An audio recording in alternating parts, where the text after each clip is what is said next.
The metallic clang of the cell door echoed through the concrete corridor as Ahmad Shah pressed his back against the cold stone wall, certain these would be his final moments. The acrid smell of disinfectant, mixed with unwashed bodies, filled his nostrils, while rough wool blankets scratched against his wounded shoulder. This story reveals how American medical treatment of Taliban prisoners shattered everything these fighters believed about their captors and ultimately changed the course of individual lives caught in the machinery of war. December 15, 2001. The outskirts of Kabul had fallen just days earlier, and Ahmad Shah, a 23-year-old Taliban fighter from Kandahar province, found himself among the first wave of prisoners processed through American detention facilities. He had spent 3 days hiding in a bombed-out mosque, his left shoulder torn open by shrapnel, infection already setting in. When Northern Alliance fighters finally dragged him from his hiding place, Shah expected a bullet to the head within hours. Instead, he discovered something that defied every story he had been told about the Americans. The journey to the detention facility lasted 18 hours in the back of a military truck. Shah drifted in and out of consciousness, his wound festering in the desert heat. Around him, 17 other captured Taliban fighters sat in similar states of injury and despair. Most bore wounds from the bombing campaigns that had systematically dismantled their positions across Afghanistan. Some had been shot during the chaotic retreat from Kabul. Others, like Shah, carried shrapnel wounds that had gone untreated for days. "They will torture us first," whispered Mahmoud, a grizzled veteran who had fought the Soviets in the 1980s. "Then they will execute us publicly to show their strength." This assumption seemed reasonable to men raised on stories of American brutality, fed a steady diet of propaganda about the godless invaders who would stop at nothing to humiliate the faithful. The Taliban leadership had spent months preparing their fighters for martyrdom, not captivity. Death was expected. Dignity in death was hoped for. Medical treatment was inconceivable. The truck finally stopped at what appeared to be a hastily constructed compound in the desert outside Bagram. Guard towers rose from each corner, razor wire gleamed in the afternoon sun, and the constant drone of generators provided electrical power to a facility that seemed to have materialized from nothing. As the prisoners were led from the vehicles, many could barely walk. Some had to be carried. What happened next would haunt Ahmad Shah for years, not because of its cruelty, but because of its unexpected mercy. The intake process began with something no Taliban fighter had anticipated: a medical examination. American military personnel, many of them medics, began triaging the wounded prisoners with the same systematic efficiency they would use on their own soldiers. Shah watched in confusion as his festering shoulder wound was cleaned, photographed, and immediately marked for surgical attention. From the classified after-action report of Captain Jennifer Walsh, 1st Medical Battalion, upon arrival, approximately 60% of Taliban POWs required immediate medical intervention. Wounds ranged from untreated gunshot injuries to severe shrapnel damage, with multiple cases of advanced infection. Standard triage protocols were implemented regardless of prisoner status. The sight of American soldiers, the same soldiers who had been dropping bombs on Taliban positions for months, now carefully examining Taliban wounds with latex gloves and antiseptic, created a cognitive dissonance that shattered assumptions about the nature of this conflict. But the most profound shock was yet to come. What do you think when your enemies treat your wounds better than your own commanders ever did? Let me know in the comments where you're watching from and what time it is there. If you're finding this story as surprising as I did when researching it, please hit that like button and subscribe for more untold historical stories. As night fell over the detention facility, Ahmad Shah lay on a cot that was cleaner than any bed he had slept in during 2 years of fighting. His shoulder had been professionally bandaged after receiving his first antibiotic injection. Around him, other Taliban prisoners whispered in the darkness, trying to process what they had experienced. None of them knew that the next morning would bring revelations that would fundamentally alter their understanding of their captors, their cause, and themselves. The hum of fluorescent lights mixed with the steady beeping of medical monitors as Ahmad Shah was wheeled into what appeared to be a fully equipped surgical suite. The sterile smell of surgical soap overwhelmed his senses, while crisp white sheets felt impossibly clean against his fever-burned skin. The systematic demolition of Taliban propaganda was about to begin with scalpels and sutures instead of bullets and bombs. Dawn, December 16, 2001. Shah had awakened, expecting his second day of captivity to bring interrogation, torture, perhaps execution. Instead, an American medic named Sergeant Rodriguez explained through a translator that Shah's shoulder required immediate surgery to prevent the infection from spreading to his bloodstream. The concept seemed impossible. Enemy soldiers performing surgery on Taliban fighters violated every assumption about warfare that Shah had carried since childhood. The preparation alone defied comprehension. Shah was given clean hospital clothing. His wound was thoroughly cleaned with antiseptic solutions, and American medical personnel explained each step of the process through interpreters. When Shah asked why they were helping him, Sergeant Rodriguez replied simply, "Because you're hurt, and we're doctors." This response contained a philosophical framework that Taliban leadership had never prepared their fighters to encounter. The surgery lasted 3 hours. Dr. Sarah Chen, a military surgeon who had volunteered for deployment to Afghanistan, later recorded in her medical notes that Shah's wound contained metal fragments, cloth fibers, and advanced bacterial infection that would have likely proved fatal within days. The operation required general anesthesia, surgical removal of foreign material, deep cleaning of infected tissue, and reconstructive work on damaged muscle. From Dr. Chen's classified medical journal, patient exhibited severe malnutrition in addition to combat injuries, weight approximately 40 pounds below normal for his age and height. Multiple indicators suggest chronic vitamin deficiency and protein shortage, extending back months or years. What struck Dr. Chen most profoundly was not the complexity of Shah's injuries, but the systematic evidence of prolonged deprivation. X-rays revealed poorly healed fractures that had never received medical attention. Blood work showed deficiencies that indicated months of inadequate nutrition. Dental examination revealed untreated infections and decay that would have been easily prevented with basic care. The Taliban, it became clear, had sent malnourished, medically neglected young men to fight against the world's most technologically advanced military. As Shah emerged from anesthesia, he found himself in a recovery ward that challenged everything he understood about captivity.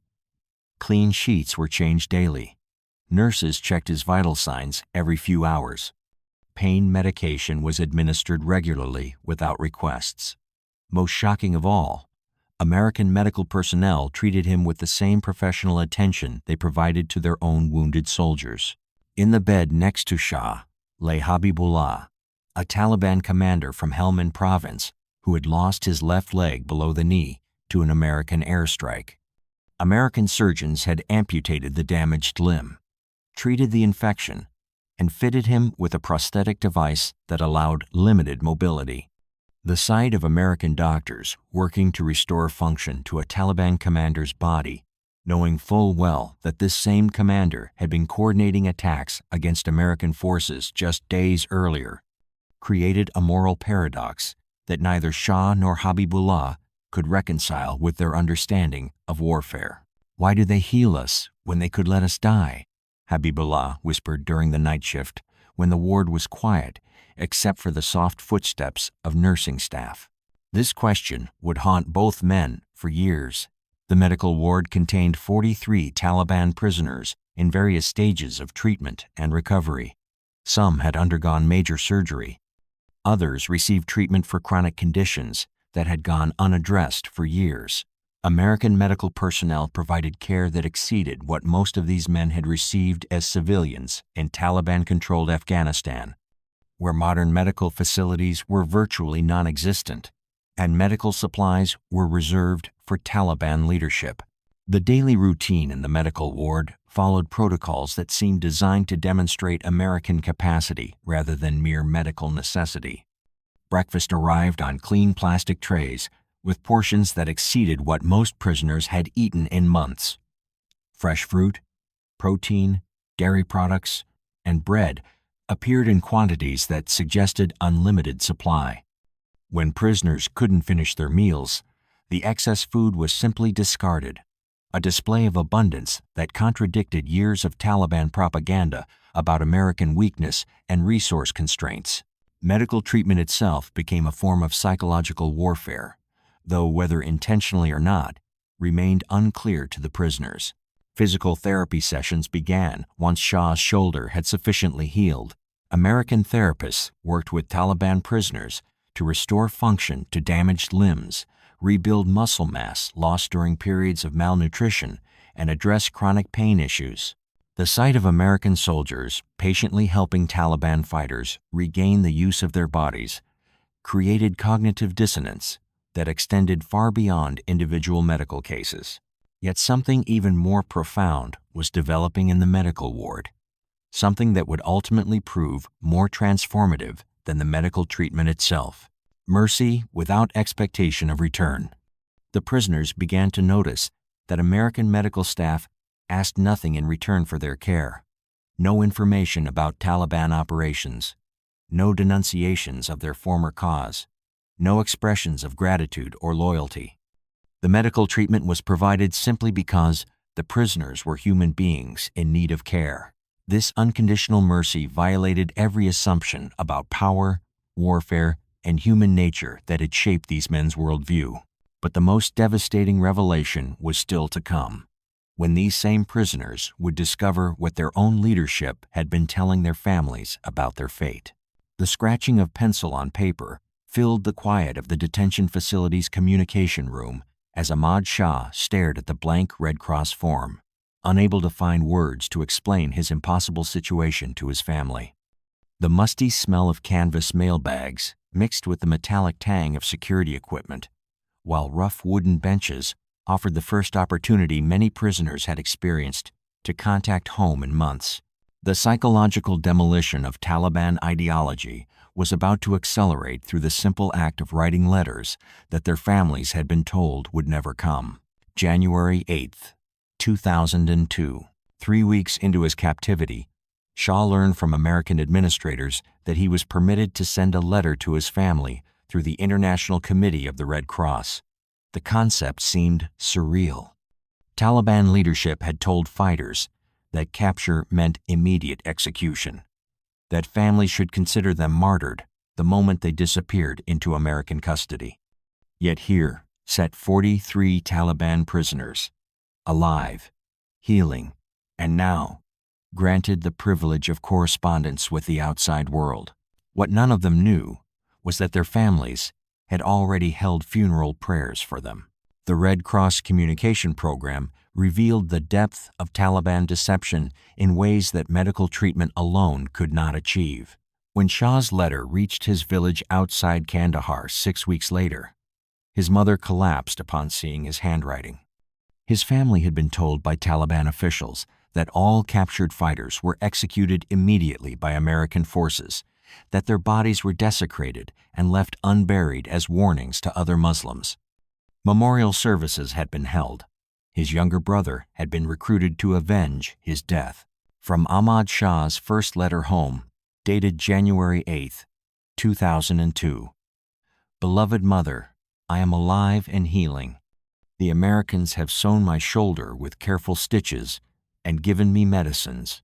I eat 3 times each day and sleep on a clean bed. I do not understand why they heal their enemies, but I am not dead, as you were told. The letters that flowed from the detention facility to villages across Afghanistan created ripple effects that Taliban leadership had never anticipated. Families who had been told their sons were martyred suddenly received detailed accounts of medical treatment, adequate food, and humane conditions. The contrast between Taliban propaganda and prisoner testimony created doubt that spread far beyond the detention facility walls. In the village of Ahmad Shah's birth, his letter was read aloud to gathered families who had lost sons to the war. The description of American medical care contradicted everything they had been told about their enemies. If the Americans were the godless monsters depicted in Taliban propaganda, why were they healing Taliban wounds rather than inflicting additional suffering? The questions multiplied with each letter that arrived from captivity. Habibullah, the Taliban commander who had lost his leg, wrote to his wife about the prosthetic device American doctors had fitted for him. The letter described physical therapy sessions where American soldiers patiently helped him relearn to walk, where medical staff celebrated small improvements in his mobility, where pain medication was provided without interrogation or demands for information. His wife shared the letter with neighbors, who shared it with relatives in other villages, creating a network of testimony that undermined Taliban messaging about American brutality. Truth travels faster than propaganda when it carries the weight of personal experience. The psychological impact on the prisoners themselves intensified as letters from home revealed the full scope of Taliban deception. Families described how Taliban officials had used their supposed deaths as recruitment tools, telling younger brothers and cousins that joining the Taliban was the only way to honor the memory of their martyred relatives. Some prisoners learned that their own deaths had been exploited to justify suicide attacks against American forces. The realization that their suffering had been weaponized by their own leadership proved more devastating than any American interrogation technique. February 20th, 2002. The medical ward had become an informal classroom where Taliban prisoners shared letters from home and struggled to understand the implications of their treatment. Mahmoud, the veteran fighter who had predicted torture and execution, now spent hours writing detailed descriptions of his medical care to relatives across 3 provinces. His letters systematically dismantled the mythology that had sustained Taliban recruitment for years. The men began to recognize patterns in their treatment that suggested systematic policy rather than individual kindness. Every prisoner received the same medical attention, regardless of rank or previous actions. Former Taliban commanders were treated with the same care as foot soldiers. Wounded prisoners were prioritized for surgery based on medical need, not intelligence value. The consistency suggested that American mercy was institutional policy, not personal choice. This recognition forced uncomfortable questions about the nature of their former cause. What do you do when your enemies treat you better than your own leaders ever did? The prisoners found themselves caught between loyalty to their past beliefs and evidence that contradicted everything they had been taught about their captors. Some maintained that American mercy was a sophisticated form of psychological manipulation designed to extract information. Others began to question whether they had been fighting on the wrong side of a conflict they no longer understood. The most profound transformations occurred among prisoners who had held leadership positions within the Taliban. These men had access to information about Taliban operations that revealed the systematic use of deception not only against enemies, but against their own fighters. They had sent young men into battle with promises of martyrdom, while knowing that capture might mean survival rather than death. They had exploited family grief to recruit new fighters, while knowing that their messaging about American brutality was fundamentally false. The weight of this knowledge became unbearable for some. From the Classified Psychological Evaluation Report, March 5, 2002. Multiple prisoners requesting extended counseling sessions. Primary concerns center on moral injury related to previous Taliban activities. Several subjects expressing guilt over recruitment of younger fighters based on information they now believe to be false. But the most shocking revelation was yet to come, when these same prisoners would learn exactly what American officials knew about their individual histories and what that knowledge meant for their futures. The manila folder landed on the wooden table with a soft thud. Its contents scattered across the surface like fragments of a life Ahmad Shah thought no one could possibly know. The fluorescent lights of the interview room cast harsh shadows across photographs of his village, his family, his former Taliban unit, while the vinyl chair creaked under his shifting weight as he stared at evidence of American intelligence that defied comprehension. This final revelation would complete the psychological transformation that began with surgery and culminated in the recognition that mercy, not violence, possessed the power to permanently alter human consciousness. March 27, 2002. After 4 months of medical treatment, adequate nutrition, and humane conditions, Taliban prisoners faced their most profound shock yet, discovering exactly how much American intelligence agencies knew about their individual histories, their families, their motivations for joining the Taliban, and their potential value in the broader conflict. The files contained details that exceeded what many prisoners remembered about their own lives.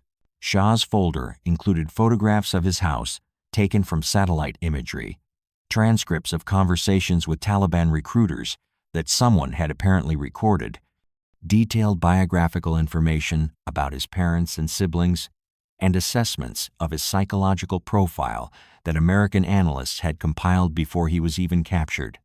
The precision and depth of this intelligence gathering revealed an organizational capacity that made Taliban information operations look primitive by comparison.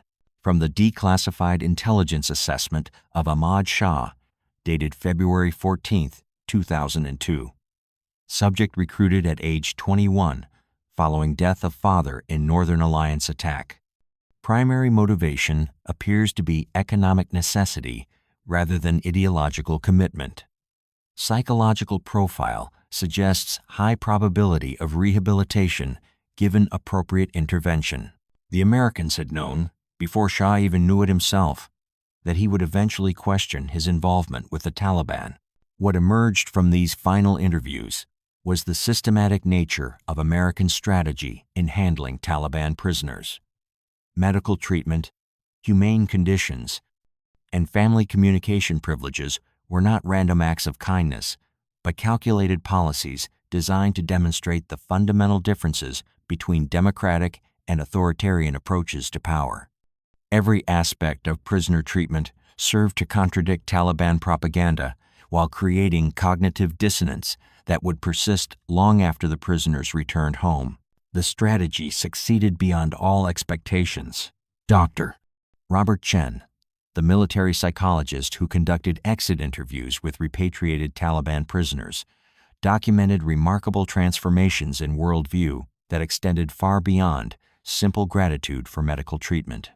Prisoners who had arrived, believing in the inevitability of Taliban victory, left understanding that they had been fighting against a force that possessed not only overwhelming military superiority, but also moral authority derived from its treatment of enemies. Habibullah, the Taliban commander who had received the prosthetic leg, spent his final weeks in detention teaching other prisoners to read and write, using materials provided by American educators. His letters home now included detailed instructions for his wife about democratic governance, economic development, and peaceful conflict resolution. The man who had coordinated attacks against American forces became an inadvertent ambassador for American values. The ripple effects extended far beyond individual transformations. May 15, 2003. As the first wave of Taliban prisoners began returning to their villages, they carried with them testimonies that systematically undermined Taliban recruitment efforts across Afghanistan. Families who had sent sons to fight based on promises of martyrdom and paradise now heard detailed accounts of American mercy and Taliban deception. The story spread through traditional networks of tribal communication, creating doubt about Taliban leadership that proved more effective than any propaganda campaign. Ahmad Shah returned to his village outside Kandahar with a prosthetic shoulder joint that allowed full mobility, dental work that had eliminated years of chronic pain, and treatment for nutritional deficiencies that had left him functioning at perhaps 60% of his physical capacity during his Taliban service. His physical transformation served as visible evidence of American medical capability, that contradicted every assumption his community had held about their enemies. More importantly, he carried knowledge that challenged the fundamental premises of Taliban ideology. From Ahmad Shah's Village Elder Council testimony, recorded June 20th, 2003. The Americans healed our sons when they could have killed them. They fed them when they could have starved them. They treated their wounds when they could have left them to suffer. What kind of enemy does this? Only one that is confident in victory and secure in their values. The psychological transformation proved permanent and contagious. Former Taliban prisoners became informal educators in their communities, sharing not only their personal experiences, but also broader lessons about democracy, human rights, and economic development they had learned during captivity. Some established schools using literacy skills acquired in detention. Others started small businesses based on economic principles explained by American educators during their imprisonment. These former enemies became unwitting agents of democratic transformation in rural Afghanistan. The most profound impact occurred among the families of former prisoners, wives, mothers, and children who had been told their relatives were martyred, instead witnessed their return as living testimonies to American mercy. The contrast between Taliban predictions and actual outcomes created credibility gaps that undermined future recruitment efforts across multiple provinces. Children who had been prepared to avenge their father's deaths instead grew up hearing stories about American doctors who treated Taliban wounds. Truth became more powerful than propaganda. By 2006, American military analysts documented significant decreases in Taliban recruitment in districts where former prisoners had returned and shared their experiences. The medical treatment program, originally designed simply to comply with Geneva Convention obligations, had evolved into the most effective counterinsurgency tool in the American arsenal. Mercy had accomplished what military force alone could not achieve. The statistical impact told a story that military historians would study for decades. Of the approximately 3,000 Taliban prisoners who received medical treatment in American detention facilities between 2001 and 2005, fewer than 8% returned to active combat operations. The remainder either remained neutral or actively discouraged family members from joining Taliban forces. The transformation rate exceeded every prediction about prisoner rehabilitation and ideological conversion. Ahmad Shah, now 35 years old and working as a translator for reconstruction teams in Kandahar province, reflected on his experience in a 2012 interview with American researchers studying the long-term impact of detention policies. His words captured the essence of a transformation that began with surgery and evolved into something approaching redemption.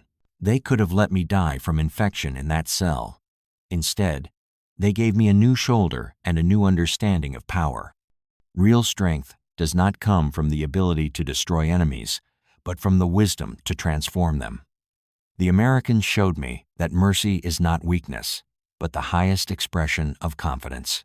The story of Taliban prisoners receiving medical treatment from American forces stands as testament to a profound truth about human nature and political transformation. In an age when warfare increasingly emphasized technological superiority and overwhelming force, the simple act of treating enemy wounds with professional medical care achieved strategic objectives that bombing campaigns could not accomplish.